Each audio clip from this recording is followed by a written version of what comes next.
গরিব মানুষেরা ব্যাংক থেকে টাকা লোন নেয়, কৃষি লোন নিল, গরু কিনলো, বীজ কিনলো, সার কিনলো, আকাশ থেকে বৃষ্টি হলো না, অনাবৃষ্টি অতিবৃষ্টি খরার কারণে ফসল হলো না। ব্যাংক কি তার লোন মাফ করবে? তার সুদ মাফ করবে?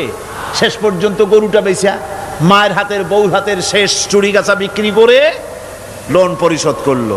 বড় লোকের টাকা ওখানে ছিল, ওই টাকায় আরো টাকা গিয়ে জমলো, আর গরিব ফতুর হয়ে গেল। এই জন্য আল্লাহ পাক বলেছেন সুদ হচ্ছে ওয়াহাল্লাল্লাহুল বায়া ওয়া হাররামা রিবা।